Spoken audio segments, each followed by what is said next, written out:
Voici les titres de votre journal ce soir. Une délégation du gouvernement s'est rendue ce matin à Lifou pour rendre compte des dégâts aux côtés des officiels. Falaye Wedjo fera le bilan.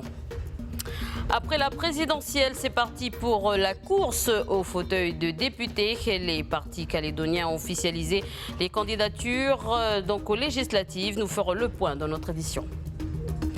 Et enfin, à la mairie de Nouméa, l'insuffisance rénale était au cœur de la journée sensibilisation. Nous avons rencontré Muriel. Elle a été dialysée durant 4 ans, mais depuis sa grève, tout a changé. Après le passage du cyclone Donna, les dégâts à Lifou sont considérables. Hier, le maire Robert Khoui, le maire de Djehou, a déclaré sur nos antennes que la population était choquée par la force des vents. Une délégation du gouvernement s'est rendue sur place aujourd'hui aux côtés des officiels. Falaye Wedjo faisait partie du cortège. Bonsoir Falaye, vous êtes en direct de Nouméa. Quel a été le constat sur place ? Oui, bonsoir Elise. Alors, moi, je m'attendais à voir des dégâts, mais pas autant, pas aussi importants. Sur place, quand nous sommes arrivés à Oué, ce que l'on pouvait voir déjà, ce sont des habitations détruites tout le long des câbles par terre et nous avons commencé avec le président du gouvernement visiter les habitations jusqu'au bout, jusqu'à l'Ossi, tout en descendant vers l'Ossi. Voilà, dans les tribus. Nous sommes arrêtés à une première maison, pas très très loin. Et déjà là, il y avait 2 familles, 2 habitations avec 2 familles, 6 personnes, 10 personnes, 2 habitations totalement détruites. Quand on entend les témoignages, on peut se demander on a beaucoup de chance qu'il n'y ait pas eu de blessés, voire même des morts. Dans la commune juste, on appelle ça la maison commune juste en face. On a une commune totalement détruite. La toiture s'est retrouvée à quelques mètres plus loin. Une personne sur les lieux m'a dit qu'il a vu les tôles s'envoler comme des feuilles de papier et que c'était la première fois qu'il voyait un cyclone aussi fort. Nous avons visité aussi quelques établissements scolaires. Dans le collège, par exemple, tout au nord, collège de Naïzianou, 6 classes, il me semble, ont été, dont la toiture a été totalement arrachée. Sur place, les gens n'ont pas attendu les secours. Nous avons trouvé des personnes déjà dans les jardins en train de délaguer, de tout reconstruire, voilà. Et sur place, ce qu'on peut dire, c'est voilà, les gens n'ont pas attendu les secours et beaucoup d'entraide entre les familles. Donc les familles pendant le cyclone se sont réfugiées un peu chez les voisins, leurs familles ou encore avec l'aide de la mairie. Et vous avez interviewé le président du gouvernement sur place. Oui, voilà, nous avons sur place le président du gouvernement et le maire Robert Khoui que je vous propose d'écouter de suite. Les gens aujourd'hui, ils sont en train de reconstruire, et d'ailleurs j'étais très frappé par la dignité des gens. À la limite, je dirais que même s'ils ont d'énormes besoins en matériel de reconstruction, personne n'a exprimé directement ce besoin. C'est quelque chose de très humble de la part de ces... Et ça vous donne plus d'émotion quand vous voyez ce genre de réaction. Beaucoup de solidarité, vous voyez derrière moi. Ce sont des parents d'élèves, mais comme disait le directeur de l'internat du collège de Natalo, le grand chef lui-même est descendu de sa chefferie pour venir tronçonner les arbres qui sont derrière, participer donc à ramasser. Ça, c'est un très bon exemple de solidarité exprimée par la coutume et ceux qui sont garants de la coutume. Je vous propose cette fois-ci d'écouter Philippe Germain, le président du gouvernement. Donc là, on est aux côtés des autorités de terrain, de proximité, la commune, avec le maire Robert Zoui, avec le président de la province Nekone Peoun. Donc l'heure c'est de faire les constats et puis juste derrière le bilan, le chiffrage. On sait au moins une centaine de maisons qui ont été totalement ou partiellement détruites. La Nouvelle-Calédonie apportera sa contribution, une contribution d'urgence aux communes sur les fonds disponibles actuels. Et puis on verra aussi au budget supplémentaire ce qu'on pourra faire. Ça viendra s'ajouter à l'effort fait par la commune, au soutien apporté par la province et au fonds également d'urgence de l'État qui sera mobilisé. Donc avec ces 4 collectivités, on fera au mieux pour aider les communes et ses habitants à repartir le plus rapidement possible.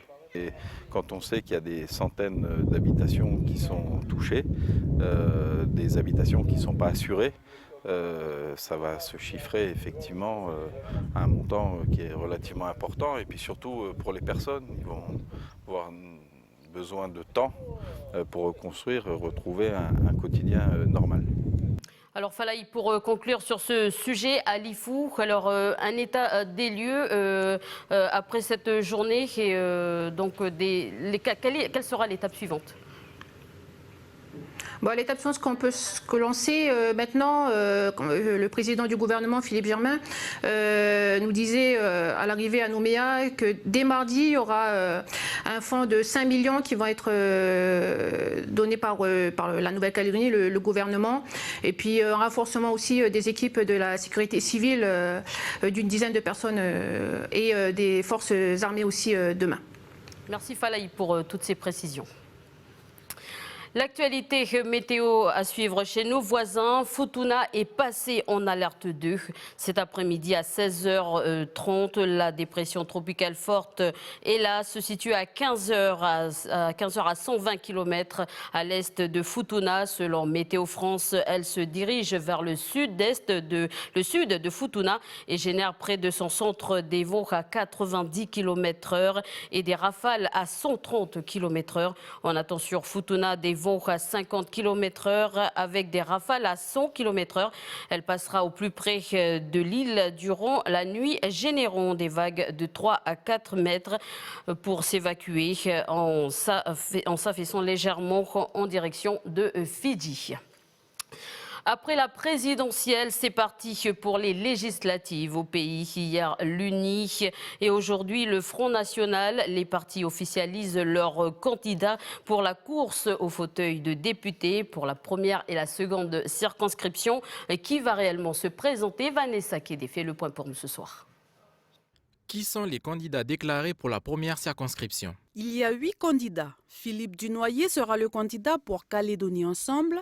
Sonia Baquès s'est lancée dans la course avec son parti Les Républicains Ensemble dans France, parti créé en 2015. Gaël Yano était le premier des candidats à s'être déclaré pour Union pour la Calédonie dans la France. Germaine Nemia Bishop est candidate avec son mouvement Rassemblement autochtone et souveraineté partagée. Du côté des indépendantistes, Charles Ouachetine représentera le Palika. Aucun de ces candidats n'a d'investiture nationale. Bernard Deladrière est sous l'investiture du parti Les Républicains. Lina Balmeli investie par le Front National. Makat Wenewa est candidat UPM, Union progressiste en Mélanésie, mais il n'a pas l'investiture de son parti. Qui sont les candidats déclarés pour la deuxième circonscription? 7 candidats ont annoncé leur candidature. Harold Martin sous l'étiquette Les Républicains, mais il n'est pas soutenu par le Parti national. Pascal Vittori avec Tous Calédoniens, Gilles Briel pour l'Union pour la Calédonie dans la France, Louis Mapou pour le Palika et Henri Bodewarou pour le Rassemblement autochtone et souveraineté partagée. Aucun de ces candidats n'est sous investiture nationale. Bianca Hénin devrait se présenter sous l'investiture du Front National. La confirmation est prévue jeudi prochain. Et Philippe Gomez, soutenu par le groupe Les Républicains UDI. Les candidats ont jusqu'au 19 mai pour déposer officiellement leur candidature auprès du Haut Commissariat de la République. Et il semblerait que l'un des candidats, c'est-à-dire le maire de Païta, Harold Martin, ait été suspendu par les instances à Paris, les instances dirigeantes des Républicains. Une information relayée par Kaléidosphère, joint par téléphone. Le parti Les Républicains au pays a déclaré que rien n'est officiel et qu'une réponse sera faite demain matin. En Calédonie, près de 540 personnes dialysées, dont 140 transplantées. Et aujourd'hui, pour informer la population, le RESIR, le réseau de l'insuffisance rénale en Calédonie, a organisé la journée mondiale du rein à la mairie de Nouméa pour sensibiliser aux problèmes des différentes maladies. Nous avons rencontré Muriel qui a été dialysée durant 4 ans, mais greffée du rein il y a 1 an. Aujourd'hui, sa vie a changé. J'ai quand même été dialysée 4 ans et c'est dur parce que c'est des contraintes, 3 fois par semaine, on est très fatigué et on est un peu bloqué pour beaucoup de choses, pour voyager, pour tout ce qu'on peut organiser, c'est compliqué, les soirées, les anniversaires. Au niveau alimentation, au niveau de ce que vous buvez, tout ça est pris en compte. Je suis au courant que j'ai ce problème depuis une vingtaine d'années. Et donc voilà, j'ai été dialysée en 2012.